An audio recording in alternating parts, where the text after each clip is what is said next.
Bonjour Marie, avec vous. Bonjour Damien. On va remonter le temps, direction l'époque où les hommes, les pauvres, restaient seuls à Paris au mois d'août. Et donc pour les hommes des années 50, c'était quoi, une véritable épreuve ?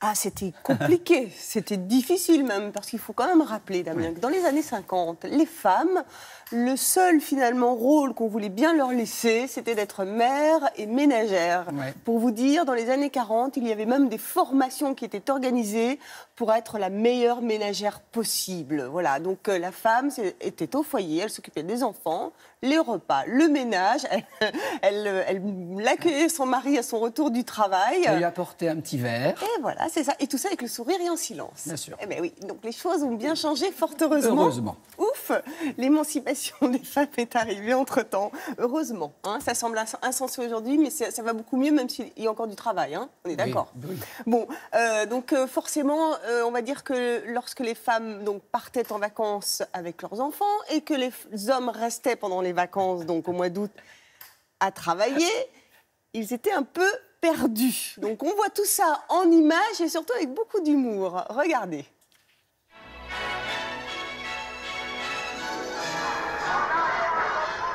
Les trains de vacances qui vident les grandes villes à l'époque du mois d'août laissent au milieu des rues dépeuplées une race singulière d'hommes seuls.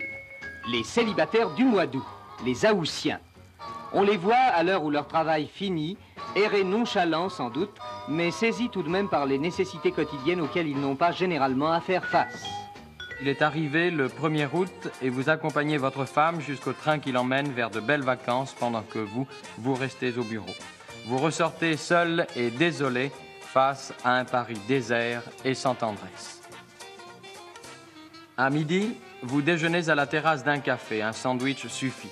Après le café, vous écrivez à votre femme que vous accompagnez par la pensée et non du regard.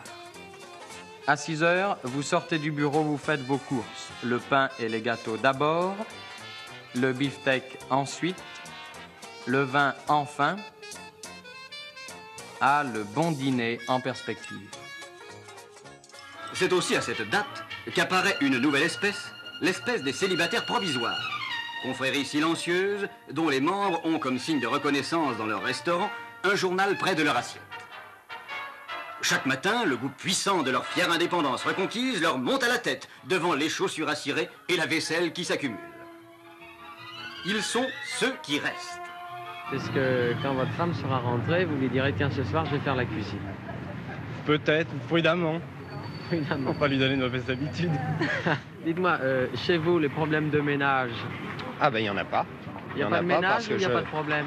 Non, il n'y a pas de ménage, quoi. Alors donc il n'y a pas de problème. Naturellement, il y a des déboires.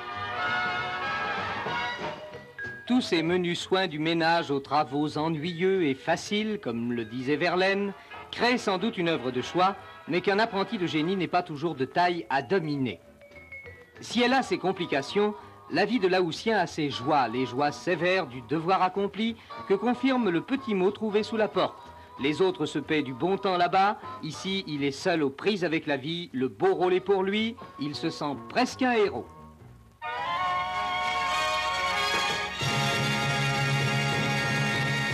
Oh, ce sont des pépites, hein, vraiment.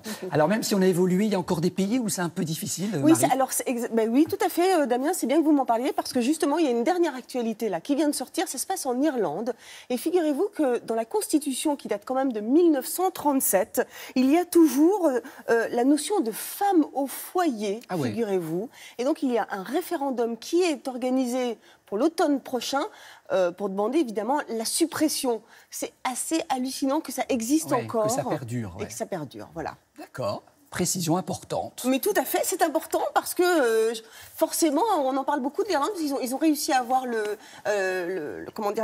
légalisation de l'avortement là, tout récemment, donc je pense que là aussi, ça va forcément bouger. être Et supprimé. Et supprimé, bien sûr. Merci beaucoup, Marie.